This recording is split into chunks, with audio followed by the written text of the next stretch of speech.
Shalom, shalom, bienvenidos. Vamos a hacer un resumen, comentario también de la parashá Re'eh, que es la que nos toca esta semana. Estamos en Re'eh, que es la cuarta parashá del libro de Devarim, que es conocido en español como Deuteronomio. Continuamos con el discurso de Moshe de despedida del pueblo judío. 36 días antes de su muerte comienza este discurso que está plasmado en la Torá, en el quinto libro del mismo. Y podemos identificar los siguientes temas en grande en la parashá. El primero, se propone centralizar el servicio de adoración a Hashem, al Eterno, en un solo lugar, por lo cual quedarían inhabilitados los altares locales que fueron tan comunes en determinada época de nuestra antigua historia. En el desierto, mientras aún no habíamos ingresado a la tierra prometida, los rituales se focalizaban en el Mishkan, el tabernáculo, aquel templo portátil que fuera ordenado construir por Dios. El mismo encontró alojamiento más o menos estable cuando el pueblo se asentó en la tierra de santidad. Sin embargo, el anhelo de las personas los llevaba a ofrendar en otros lugares, no siempre los adecuados. En la parashá, como hemos dicho, se requiere centralizar el servicio divino, lo cual sería realidad en lo que nosotros conocemos como el Beit Hashem o el Beit HaMikdash, la casa de Dios o la casa del santuario, que estaba en Jerusalén, en el monte Moria. Segundo tema, Dios autoriza a que los judíos coman carne de animal kasher, más allá de los que eran usados como korbanot, ofrendas. Es decir, cuando alguien quería comer carne, faenaba de manera kasher un animal y lo comía, sin tener que dedicarlo como una ofrenda para Dios. Es que en cierto periodo del tiempo solamente se comía carne si era como parte de un ritual sagrado. Ahora ya esto no era más requerido. Sin embargo, continúa la prohibición expresa de ingerir sangre. Por tanto, debemos tomar en cuenta varios aspectos para considerar kasher la carne que vamos a consumir: que sea de una especie permitida, que sea faenado ese animal de la manera adecuada, que se cumpla con los requisitos sanitarios correspondientes estipulados por la ley judía y actualmente por la ley de los países, que le sea drenada en la mayor medida posible su sangre. Por supuesto que además que esa carne no sea mezclada con lácteos en ningún momento, ni de su elaboración, ni del consumo, ni del guardado, entre otras reglas que debemos conocer y cumplir para el kashrut. Recordemos también que la palabra kasher significa apto, permitido, no significa comida, significa apto y permitido. Hay mezuzá kasher, hay torá kasher, hay tefilim kasher y hay comida kasher también.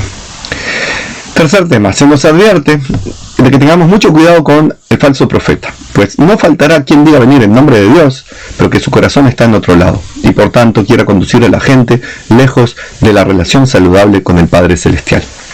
También se avisa de que puede haber personajes que vengan a desviar a la gente de la senda correcta sin invocar para ello a Dios.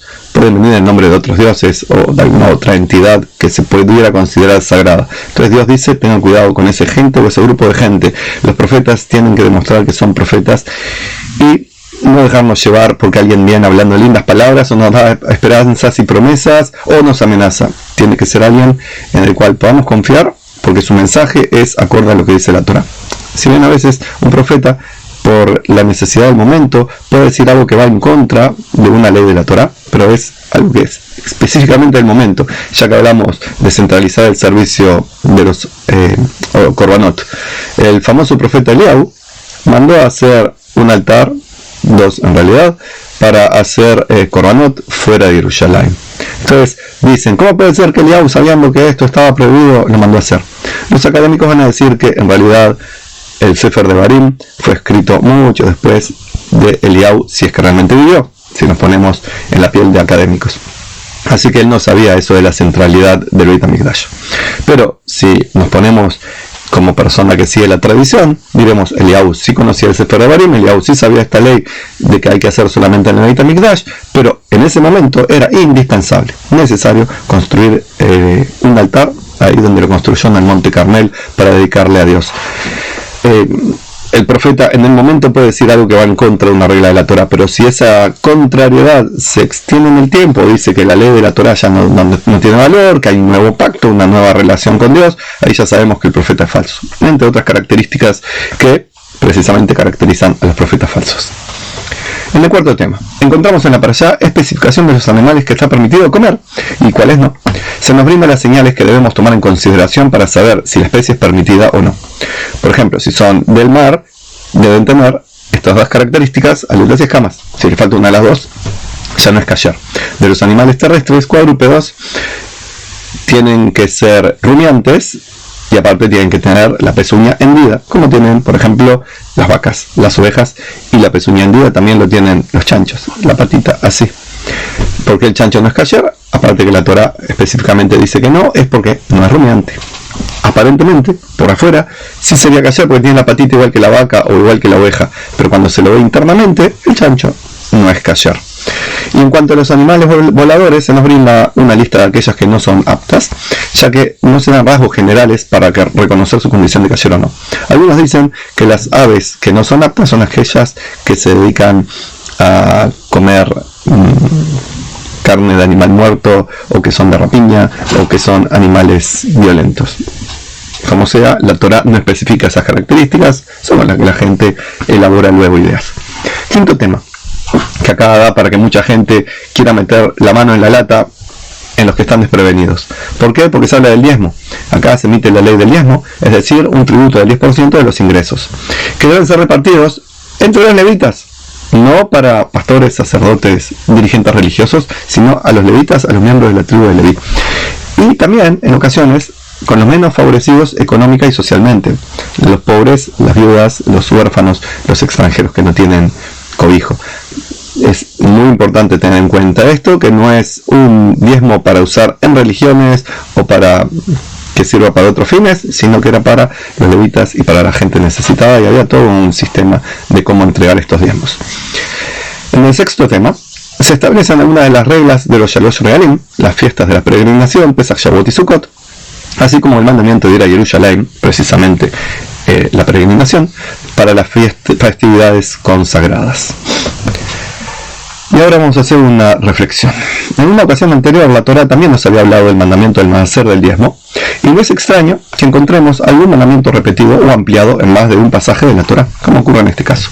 En cuanto al maaser, el israelita participa directamente del servicio divino, no por concurrir al templo, que también, como vimos, se iba al templo en la festividad de peregrinación o en otras ocasiones, sino también porque ayudaba a que el templo siguiera funcionando. ¿Cómo? A través del diezmo, con ese tributo que daba a los levitas, y con eso también se permitía hacer los gastos del templo con otros tributos que había.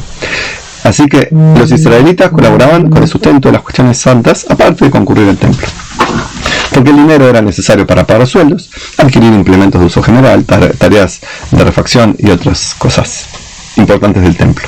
El diezmo no está destinado a enriquecer a nadie en particular o privilegiar la pereza o viveza de unos pocos, sino que el pueblo se aúna en torno al servicio sagrado, de acuerdo a ordenado por la Torá, con esta forma de entregar sus tributos de dinero.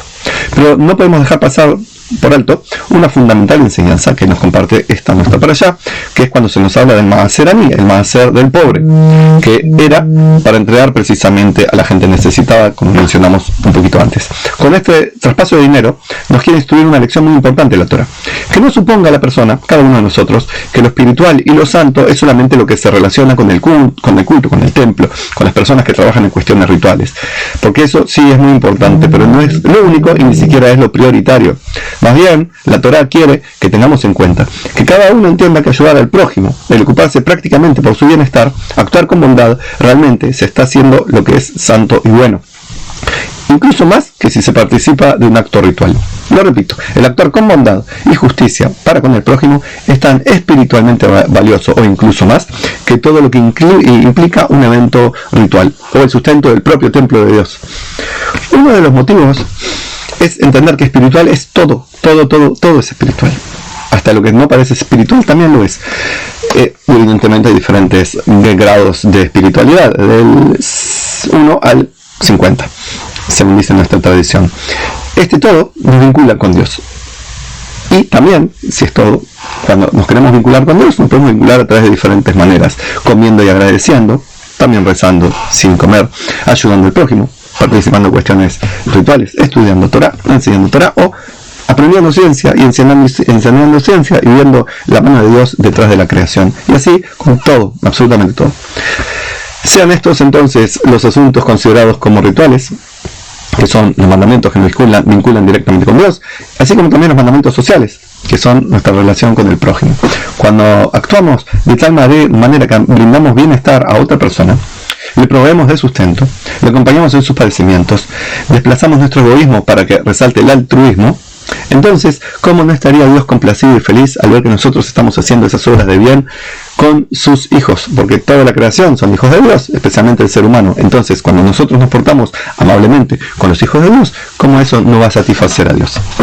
Por eso, hay algo más espiritual que dejar de lado nuestro egoísmo para poder hacer un bien sin esperar nada a cambio a otra persona. Y también tenemos una promesa de la Torá. Dice lo siguiente en la parashá: sin falta le darás al necesitado, y que no tenga dolor tu corazón para hacerlo, porque por ello te bendecirá el Eterno tu Elohim, en todas tus obras y en todo lo que emprenda tu mano. Así que Dios nos da una promesa, que cuando llevamos al prójimo desinteresadamente, Él nos promete que vamos a tener bendiciones. No lo tenemos que hacer por las bendiciones, no lo tenemos que hacer por el premio, sea en este mundo o en el venidero, lo tenemos que hacer para ayudar al prójimo. Pero de paso, tenemos bendiciones.